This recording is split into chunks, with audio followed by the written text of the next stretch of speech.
All right, folks. Well, I had a little bit of a breakdown here. I'm out here working on some firewood and a little bit on my project, and my starter cord on my 262 broke. Now that's a pretty standard problem.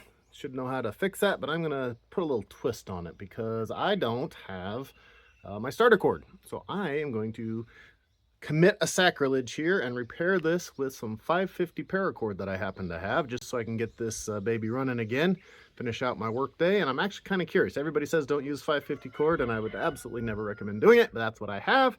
And I want to get this thing going again, so I'm going to put it on there, and I want to see just how long it lasts. I don't think it's going to be very long, but I think it'll be able to finish the rest of the day for me. So let's go through how to replace a starter cord on a 262 Husky. It's actually really simple. We're just going to do the stump side. Don't need any special tools, just your scrench, lighter, and a little bit of knowing what you're doing there. So let's go ahead and get through this. Should be a pretty quick repair, but I am going to use 550 cord because that's what I have right now. So let's go ahead and do this. All right, before we get through this, let's make sure we have everything we need. There's a couple basic tools. We are going to just use our standard scrench bar wrench here.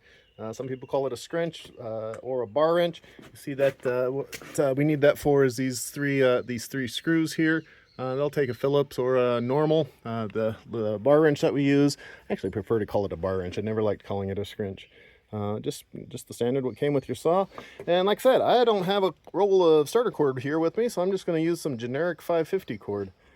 And one other thing you need, again, need is one thing. You could still do it without it, but you're going to need a lighter to melt the paracord there. So let's go ahead and pop this thing off, see what we're looking at. All right, so I'm doing this here by myself, so I'm kind of using my camera here as best I can, but this thing is a real easy fix to do. You don't need any special tools. We're just doing it stump side here. First thing I'm going to do is take out these 4 screws here, and again, your bar wrench will just pop those right off.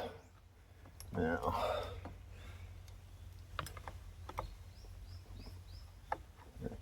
if you're doing the stump side, one of these days you're going to lose one of these screws. It's going to go down. You're not going to be able to find it. You're going to lose a day.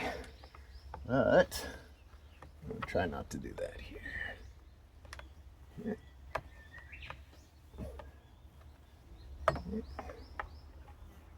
Loosen those out. Sometimes the screw will come all the way out. Sometimes I got a little stopper there so you don't pull it all the way out. Here's number 2.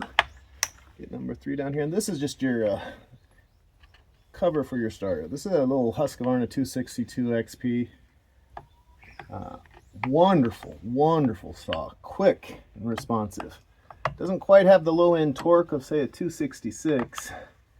When it comes to just pure chain speed, you can't beat these 262s. I was real lucky to find this out here for sale in rural Japan. I was absolutely amazed to walk into the saw shop and see an old 262 in decent shape here. Alright, so go ahead and pull that off. There we go. Alright, now, just like anytime you have anything out here, go ahead and clean it off. You got your little electronic ignition module there. Knock out some of the brush. Alright, so here's what we're dealing with. Okay, I'll bring it up here so you can actually see.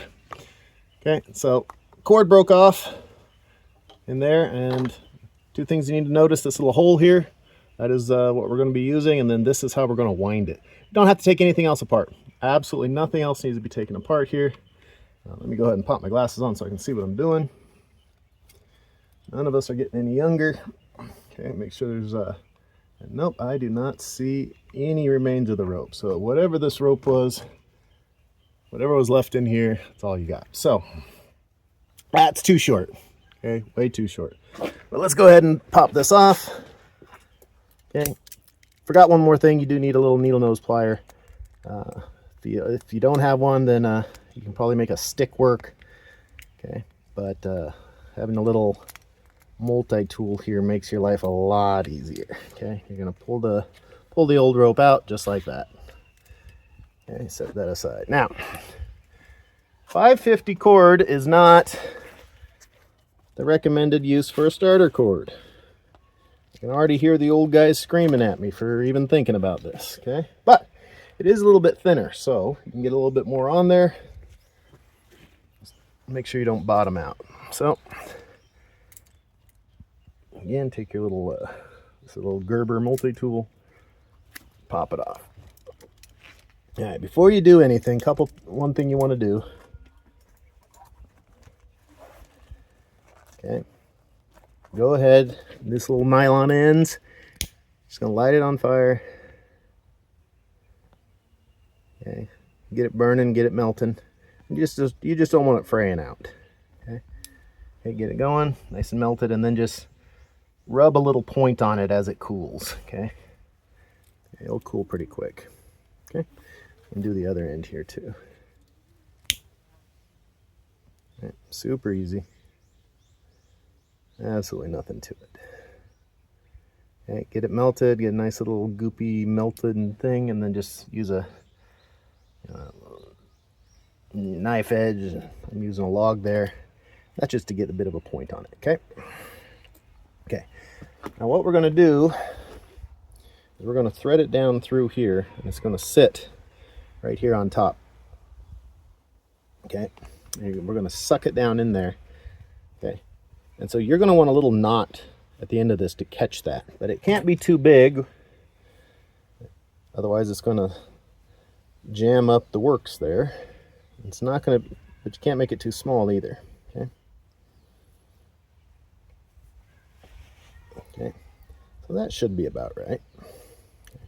Now I did do one thing, one mistake. And if you caught it already, good on you. But I burnt that side before I trimmed it. Okay, so I'm going to have to cut it again and re-trim it. See, I got my little knot. Okay, but I want to trim this down. So we'll go ahead and trim that down a bit. There we go. Something about like that. Now we're going to burn it. Okay. I'm going to go ahead and melt it right into the knot. Okay. And again, you don't want that knot too big, otherwise it's going to get stuck in the mechanism there, okay? All right, so there we go. We got a little stopper knot there. Easy day. Okay. Put my tools down here. Okay, now take your starter thing here and you just thread that thing right down in there. Okay, and we're a stump side here. Now if I was in at the shop, I had a little piece of wire or something like that. Okay, now you can see, thread it down through the hole there. It's coming out out here, so grab your little multi-tool, reach down in there, pull it out.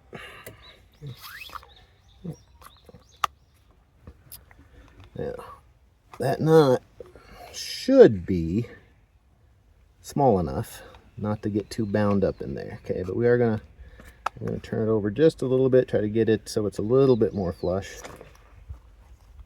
Okay, okay, there we go. Okay, now we're gonna take this in, feed it through the actual rope hole there. All right, now we're in good position. Now, how do you actually wind this thing? Well, you see that little notch right there? Okay, you're going to take it, you're going to pull your rope if you need to use your thing. Okay, you're going to pull it out and you're going to set it in that notch.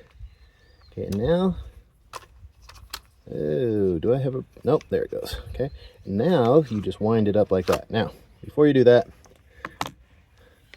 don't get yourself too ahead of yourself. Go ahead and put the handle on the other end. Feed it down through there. Okay, this side you won't have to trim after you put the knot in. But put another stopper knot. I just put a regular overhand knot, but I loop it a couple times to give it some mass. Okay, tighten that up. And I got a nice little stopper knot there. Okay. Pull it up. Okay. Now we have the handle on. We have it wound up, but it's not wound up. Sorry. So get back here, and again, you're going to find that little notch. Put your brand new 515 power cord in there. All you're going to do is wind it up for it, and what you're doing is you're tensioning up that starter spring in here. Okay, this is going to be winding it clockwise. Okay. Now if you use too much rope, then you'll have to wind it up too much, right? Okay. And you can break these springs. Okay, once you got a few winds in there, go ahead and let it go. Okay, but look, it's still not all wound up, right? So you gotta do some more. Okay, so bring it up here, put it in your notch.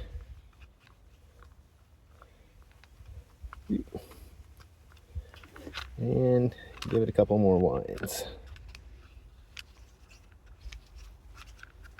Okay, hold, pull through, and then let the spring suck it in. Now, see, got a little bit more left, so we're gonna do it one more time. Get a few more turns on it. Okay. Now, 2, maybe 3 more turns. Like I said, you can break these springs, and replacing a spring is not difficult, but there we go. There we go. Now, there you go. 550 cord is the starter cord. So let's put this back together and let's see if it actually works. I think it'll work just fine. All right. Again, go ahead and knock out any excess chips and grime and goo in there. Okay.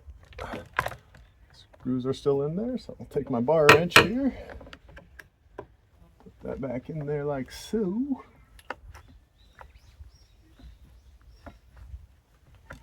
Make sure it gets all aligned.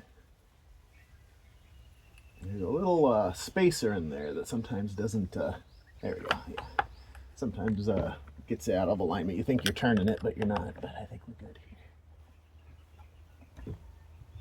All right, something's out of kilter in this one.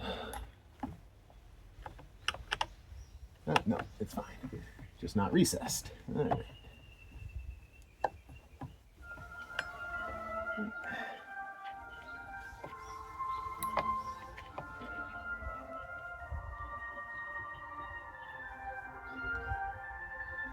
So this is all real time. What am I at here? I'm at just under 10 minutes for the repair, and that's with describing it.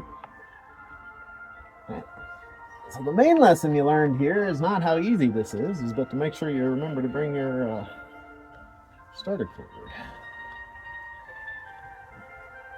Your big voice in the background. That here in Japan, those big voices, they're emergency announcement systems, and they test it by playing a local song. There we go. At noon, so you know it's noon here. All right, let's see if this actually works.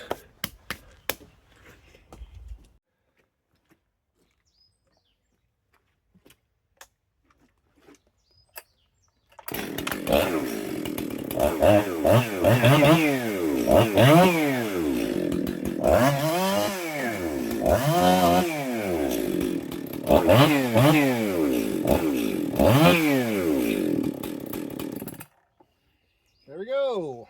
One Husky 262 starter cord repaired with 550 paracord. I swear I'm going to hell. There you go.